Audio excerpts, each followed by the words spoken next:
Teams that played awfully hard and fought awfully hard. My hat's off to them. They made a few plays and obviously a lot of free throws. With that being said, I'm a little disappointed in the fact that number one defense in the league against number one offense, and we just weren't disciplined enough on the defensive side. We've had 2 games this year where we have fouled abundantly on the road. Northwestern and here, it's caused us both games, and if Perkins makes all those 2s, great. I'm happy with it. No, had 25 in the second half. Nobody else did anything. I'm good with that. We're going to win most nights, but we gifted them by being undisciplined and fouling them.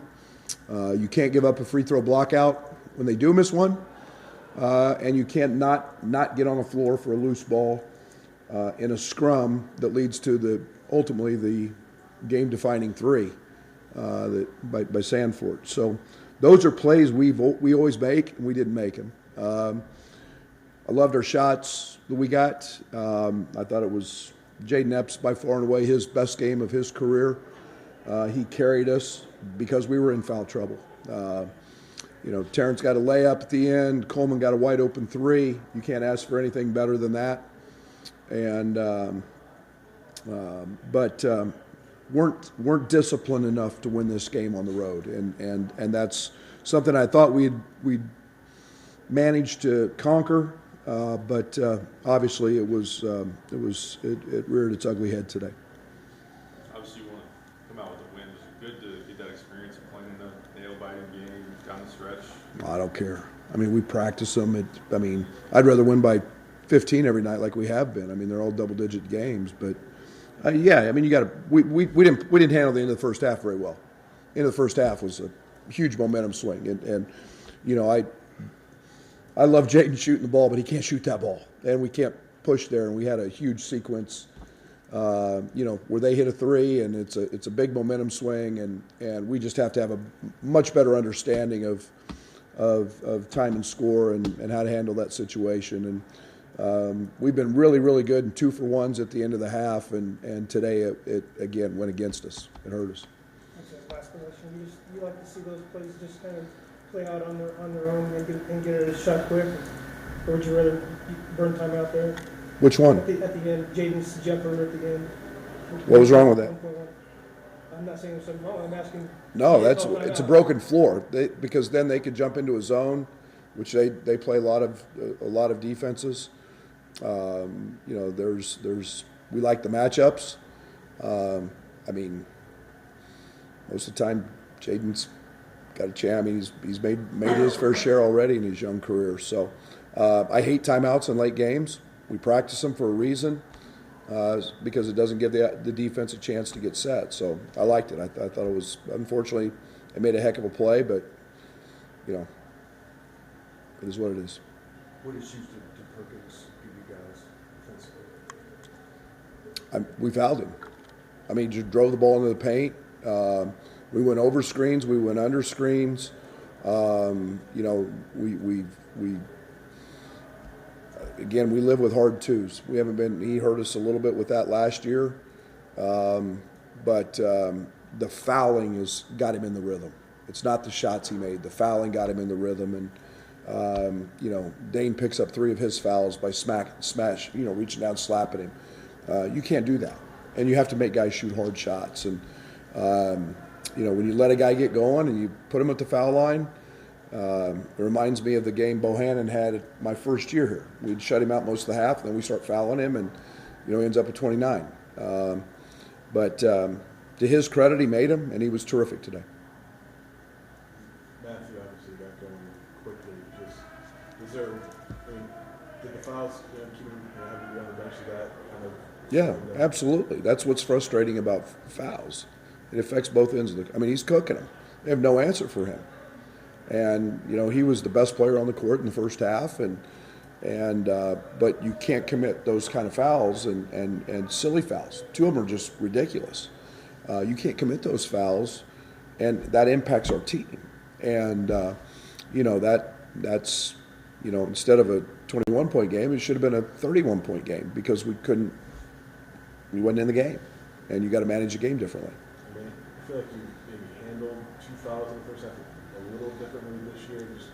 Did you have any thought of putting back in with 2? No, we were in a great shape. We weren't in the bonus. We were in great shape. We had the lead. I felt great about where we were at. There was no threat to the outcome of the game getting away from us at that point. So I'm always going to protect him if I can there. The game had gotten ugly, absolutely, but we were in a good spot.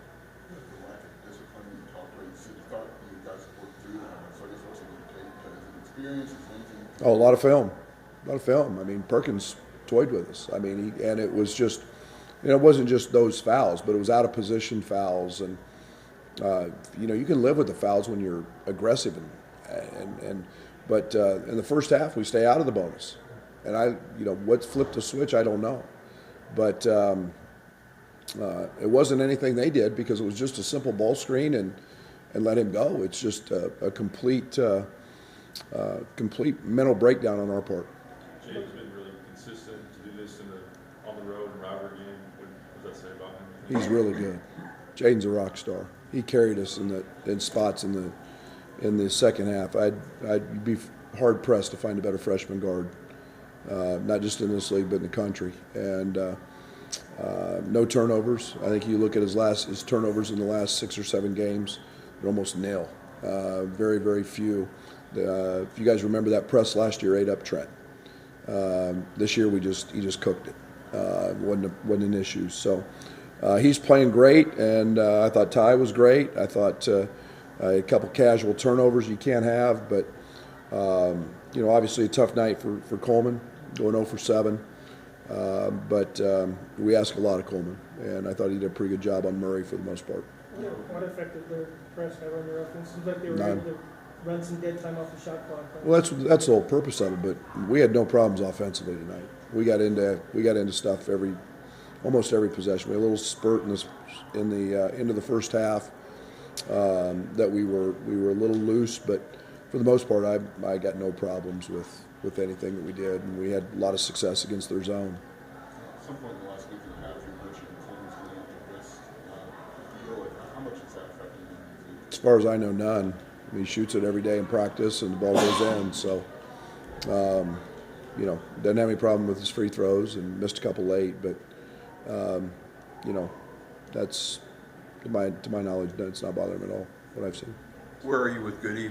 Was it a consideration to play Luke today? Where are you with him going forward with Goody? No, I'm going to be fair to him. He's been in 2 practices for, one about 2 hours and the other one about an hour and a half, or 2 hours, both of them, I guess. And one of them, he was gasping for oxygen and trying to find his lungs. And, we'll see as that happens in practice. We're back in practice tomorrow, so we can see what that looks like. And moving forward, we'll need him. And it wasn't maybe the right day to throw him out there in this environment and your first game back. During these moments in the second half, this is a tough environment. He just feels like he's been here before. What do you credit that to? Him being able to step up. Yeah, a lot of that's God given. I mean, there's his mom. I read some articles about his mom. She was a clutch performer, and she's been there. And I mean, you just have a knack for those moments. And he's so stoic. He's always under. He's got great emotion. He's very stoic in his approach, and nothing rattles him. And boy, do you like that from a leader. And he's getting very comfortable calling actions, calling plays, and so. My trust in him is growing minute by minute. Got time for 2 here. We'll kind of cut down on turnovers later. Speaking for. So sorry. We'll kind of cut down on the turnovers after a couple early. What was kind of the difference there? And is there anything I mean, our turnovers were. I mean, Ty pitches one to the corner where nobody's standing there for no reason and under no duress. Coleman has one fumble out of his hands for a turnover. He throws one to them 3/4. I mean, and those weren't even forced. So I didn't think it was terrible. There's more possessions in this game. There's going to be a few more. But I thought for the most part we were okay with it. And like I said, it's you can't win on the road having unforced turnovers like we had today. Okay.